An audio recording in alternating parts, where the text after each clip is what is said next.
There are many formations with multi-zone oil and gas reservoirs that are vertically drilled and stimulated using hydraulic fracturing to optimally recover these hydrocarbons.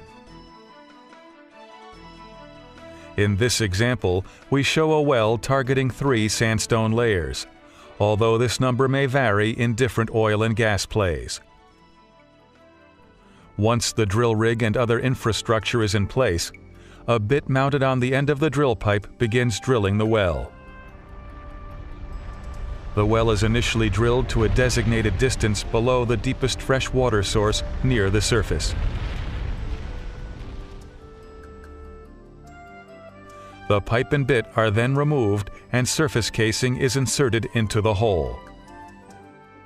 The casing is then secured into place by pumping cement through the casing and through the shoe at the bottom of the hole. The cement barrier and steel casing prevent any contamination of freshwater aquifers. Once the casing cement has set, drilling of the intermediate section of the hole continues by drilling through the wiper plug, shoe, and cement at the bottom of the wellbore and on toward the targeted zones. Throughout the drilling, a mixture called mud is pumped down into the well through the drill pipe. The mud serves to keep the drill bit cool. It carries the cuttings to the surface and provides hydrostatic pressure, prohibiting formation fluids from entering the wellbore. As drilling approaches the depth of the first target zone, a technician called a mud logger is brought on location. He analyzes the cuttings, identifying the downhole lithology and any presence of hydrocarbons. As the well is being drilled, he provides real-time information to the company geologist and rig personnel. Once the bottom of the intermediate section is reached, the drill pipe and bit are again removed from the wellbore, and intermediate casing is inserted into the hole and connected to the surface casing. The intermediate casing is also cemented to secure the hole. The drill pipe and bit are again lowered back into the hole and drills through the wiper plug, shoe, and cement. Once total depth is reached, the drill pipe and bit are removed from the wellbore one last time. Next, a logging tool is lowered to the bottom of the well on a wire line. As the tool is pulled back up the entire length of the well, data is gathered to create an electric log.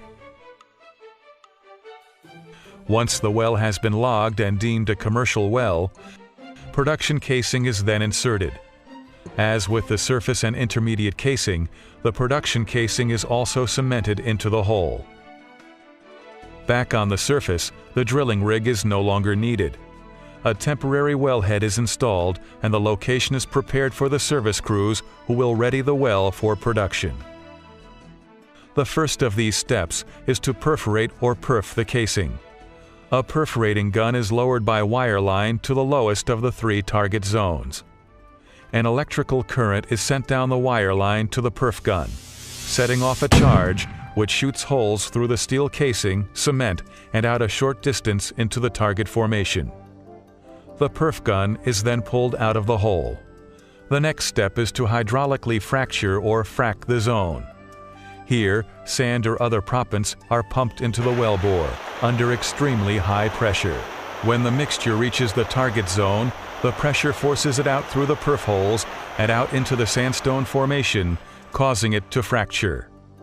This creates a fairway connecting the reservoir to the well, inducing the released gas to flow to the wellbore. Next, a bridge plug is placed inside the production casing, isolating the fracked zone.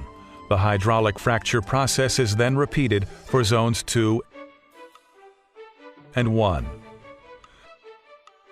Now that the frac process is complete, the plugs are drilled out and production tubing is lowered into the wellbore to reach each of the productive zones.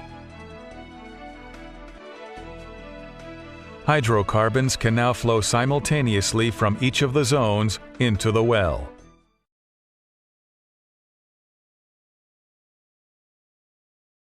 Up to this point, the process is the same as drilling a vertical well. Again, the pipe and bit are pulled out of the hole, and a downhole drilling motor with measurement while drilling instruments is lowered back into the hole to begin the angle building process. The distance to make the curve from the kickoff point to where the wellbore becomes horizontal is just under 1/4 mile.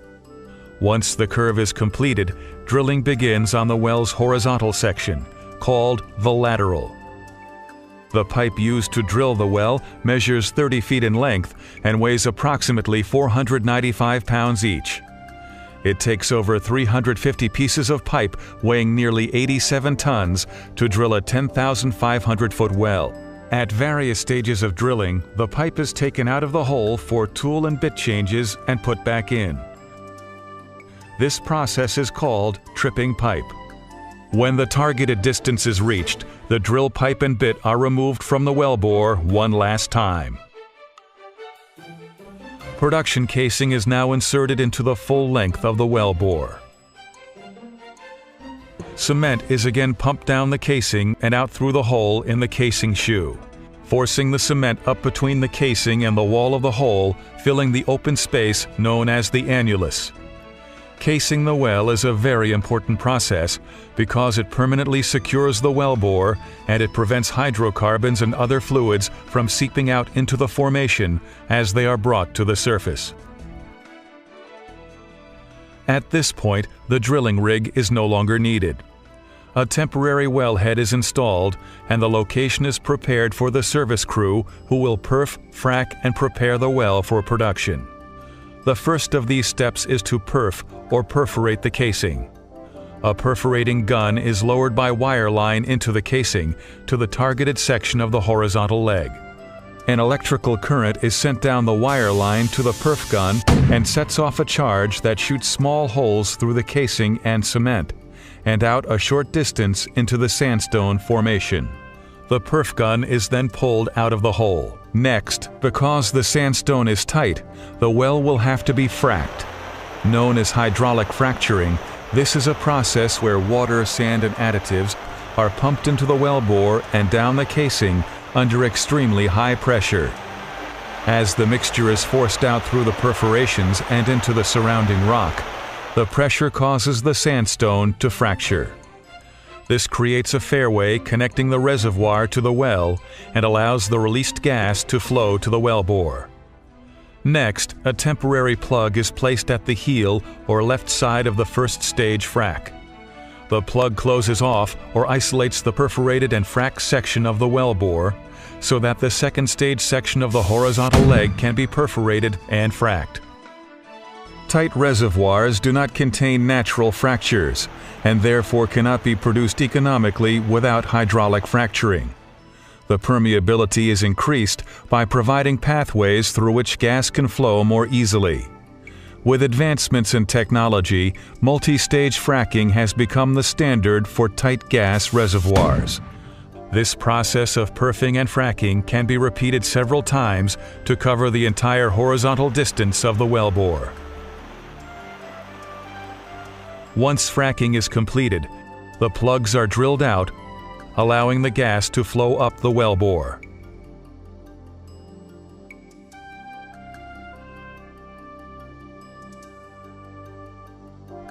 The next step is to install a permanent wellhead, also known as a Christmas tree, and other necessary surface equipment. A pipeline is then built to transport the gas to the pipeline network. As field development expands, additional pipeline infrastructure is built. Thanks to the vision and persistence of those who have perfected these new technologies, unconventional gas plays across the U.S. have become an innovative and highly productive source of energy for our country.